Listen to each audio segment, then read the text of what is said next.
Bismillahirrahmanirrahim. Assalamualaikum warahmatullahi wabarakatuh. Alhamdulillahi rabbil alamin. Wassalatu wassalamu ala ashrafil anbiya'i wal mursalin. Sayyidina Muhammadin wa ala alihi wa ashabi ajma'in amma ba'du. Alhamdulillah, puji syukur kita panjatkan kehadirat Allah Azza wa Jalla yang senantiasa melimpahkan berbagai macam nikmatnya kepada kita semua, sehingga di pagi hari ini kembali kita bisa bertemu di pembelajaran online pada mata kuliah pemikiran pendidikan Islam klasik dan modern. Salawat serta salam semoga selalu tercurahkan kepada Nabi kita Nabi Muhammad sallallahu alaihi wasallam, kepada keluarganya, para sahabatnya, serta orang-orang yang senantiasa berpegang di atas sunnahnya hingga akhir zaman. Yang kami hormati Bapak Dr. Arfan Hafizahullah Ta'ala, teman-teman seperjuangan yang kami banggakan, pada kesempatan kali ini insya Allah kami akan mempresentasikan tentang kehancuran dinasti Bani Abbasiyah dan pengaruhnya terhadap pelaksanaan pendidikan di dunia Islam. Teman-teman semuanya, sebagaimana kita ketahui bahwa dinasti Abbasiyah merupakan dinasti terpanjang, terlama yang ada sepanjang sejarah Islam. Yakni berjalan dari tahun 132 Hijrah sampai 656 Hijrah. Ya, dari 132 Hijrah sampai 656 Hijrah. Atau berkisar 5 abad 24 tahun. Dari tahun, kalau Masehinya dari tahun 750 Masehi sampai 1258 Masehi. Teman-teman semuanya, pusat pemerintahan dinasti Abbasiyah ini ada di Baghdad. Kemudian puncak kejayaannya itu dicapai pada masa Khalifah Harun ar-Rasyid ya, dan putranya Al-Ma'mun. Para ahli sejarah menyebutkan bahwa periode dinasti Abbasiyah ini dibagi menjadi 4 periode, ya, yaitu periode pertama, periode awal dari tahun 750 Masehi sampai 847. Kemudian dilanjutkan periode lanjutan 847 sampai 945, periode Buwaihi 945 sampai 1055, dan periode Saljuk dari 1055 sampai 1258. Dari periode yang begitu panjang ini teman-teman, tentu banyak sekali khalifah-khalifah yang tertorehkan atau tertuliskan namanya yang telah memimpin dinasti ini. Ya, oleh karena itu di situ akan kita dapat lihat ya, pada khalifah siapa kejayaan dinasti ini, dan pada khalifah siapa kemunduran, kemerosotan dinasti Abbasiyah ini. Teman-teman semuanya, masa kejayaan dinasti Abbasiyah itu dicapai pada zamannya Abul Abbas Abdullah bin Muhammad As-Saffah, ya, yaitu dari tahun 132 Hijrah, atau sejak awal ya, ketika beliau berhasil menaklukkan Bani Umayyah, ya, Bani Umayyah. Pada saat itu ya, beliau sangat tegas. Beliau dikenal dengan ketegasannya, sampai banyak sekali orang-orang yang menentang beliau itu langsung dibunuh, ya, sehingga beliau dikenal dengan nama As-Saffah, ya, As-Saffah.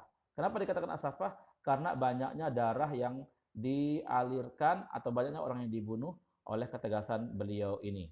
Kemudian setelah itu teman-teman semuanya, setelah beliau meninggal dunia, kekhilafahan selanjutnya dipegang oleh saudara beliau, yaitu yang bernama Abu Ja'far Al-Mansur. Kemudian setelah Abu Ja'far Al-Mansur meninggal dunia, baru diganti oleh Harun ar-Rasyid, ya, dan pada zaman beliaulah puncak keemasan dari dinasti Abbasiyah ini. Di mana pada puncak keemasan dinasti Abbasiyah ini teman-teman semuanya, Harun ar-Rasyid membangun perpustakaan terbesar yang dikenal dengan nama Bait al-Hikmah, yang menghimpun berbagai macam buku-buku, ya, berbagai macam buku-buku dari berbagai macam disiplin ilmu, ilmu agama ataupun ilmu-ilmu umum. Kemudian setelah beliau meninggal dunia, ya, beliau digantikan oleh putranya yang bernama Al-Ma'mun Ar-Rasyid. Kemudian selanjutnya digantikan lagi setelah beliau meninggal dunia oleh Al-Mu'tasim. Teman-teman semuanya, ya, kita lihat di sini gambaran kota Baghdad pada masa kejayaannya, yaitu di zamannya Khalifah Harun Ar-Rasyid, ya, dan putra beliau Ma'mun Ar-Rasyid. Ini subhanallah ya kejayaan. Antum lihat di sini gedung bundar, ya. Kemudian temboknya tinggi sekali. Ini seperti benteng, disekelilingi oleh sungai, subhanallah ya, oleh sungai. Kemudian gedung-gedung yang berderet. Kemudian setelah itu ada lagi sungai di tengahnya. Lalu setelah itu ada gedung lagi. Lalu setelah itu baru ada taman dan di situ ada masjid, ya, masjid pada tengah posisinya. Dan di masjid di situ difungsikan untuk belajar, ya, di samping untuk beribadah kepada Allah Tabaraka wa Taala. Teman-teman semuanya, itu sekilas tentang sekilas tentang kejayaan yang dicapai oleh dinasti Abbasiyah, Bani Abbasiyah di masa Khalifah Harun Ar-Rasyid rahimahullahu taala. Kemudian setelah itu teman-teman semuanya, kemunduran dinasti Bani Abbasiyah. Kita sebagai seorang muslim tentu mengetahui bahwa setiap sesuatu itu kalau sudah mencapai puncaknya, perlahan akan turun, perlahan akan merosot, ya, perlahan akan redup, kemudian akan hilang. Sebagaimana kata seorang penyair dalam syairnya, dia mengatakan, likulli syai'in idza matamma nuqsanu fala yugharra bi tibil 'aishi insanu. Setiap sesuatu itu kalau sudah mencapai puncaknya, dia akan pelan-pelan turun, berkurang, kemudian menghilang. Fala yugharra bi tibil insani hiya fala yaghurru bi tibil 'aishi insanu. Maka kita tidak boleh tertipu dengan kejayaan hidup yang kita capai sekarang ini. Hiyal umuru kama syahadta dualun. Ini merupakan suatu hal yang sudah kita lihat dari tahun ke tahun, dari zaman ke zaman. Ya. Satu hal yang lumrah sudah kita lihat. Sunatullah. Ainal muluku zawit tijanu min Yamanin wa aina minhum akalilun wa tijanu. Mana dulu raja-raja Yaman yang memiliki mahkota-mahkota besar dari permata, berlian dan yang lainnya? Mana bekas-bekas kuasa mereka sekarang? Yang kita lihat kan puing-puing saja, ya. Nah, teman-teman semuanya, kekuasaan yang merosot atau yang menurun ini juga terjadi pada dinasti Bani Abbasiyah. Kapan terjadinya? Itu terjadinya ketika Bani Abbasiyah dipimpin oleh Al-Mustakfi pada tahun 333 Hijrah atau 944 Masehi. Pada zaman Al-Mustakfi ini teman-teman semuanya, para raja, para menteri, para gubernur itu subhanallah berlomba-lomba untuk memperkaya diri dan keluarga. Mereka tidak begitu memperhatikan tentang perkara-perkara yang lainnya. Mereka hanya meraup keuntungan pribadi, ingin mengambil keuntungan sebanyak-banyaknya pribadi. Akhirnya pergesekan terjadi sampai pertikaian pecah. Kemudian pada zaman Al-Mustakfi ini, Al-Mustakfi ingin mempertahankan kekuasaannya. Dia minta tolong, beliau minta tolong kepada Bani Buaihi yang ada di Khurasan.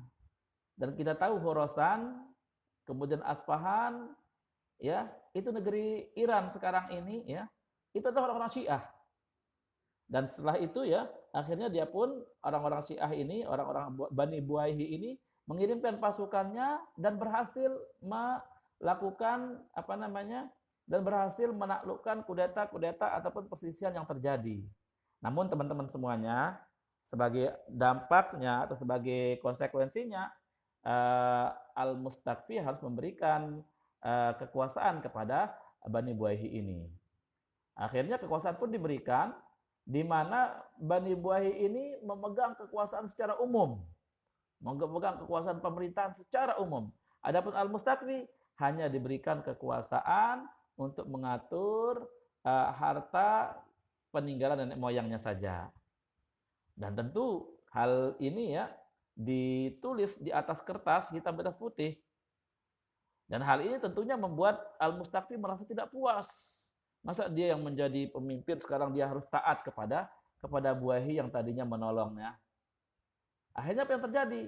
Dia ingin melakukan pemberontakan kepada Bani Buaihi ini. Namun ternyata dia dikalahkan, ya.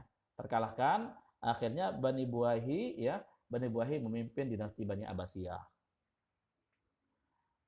Hanya 40 hari, ya, hanya 40 hari waktunya. Kemudian Bani Buaihi itu, ya, berhasil menduduki tahta di dinasti Bani Abbasiyah. Teman-teman semuanya, setelah Bani Buaihi yang berpemahaman Syiah ini memimpin dari dinasti Bani Abbasiyah, dia tidak ridha, tidak senang, benci dengan kaum muslimin. Karena kaum muslimin, ya, apalagi yang dari dinasti Bani Abbasiyah awalnya itu berpahaman Ahlussunnah. Sementara Bani Buaihi ini Syiah. Akhirnya apa yang dilakukan? Dia membunuhi ulama-ulama Ahlussunnah wal Jamaah. Dan hal ini memunculkan kemarahan dari Bani Saljuk. Yang di mana notabene-nya Bani Saljuk ini orang-orang Turki, ya.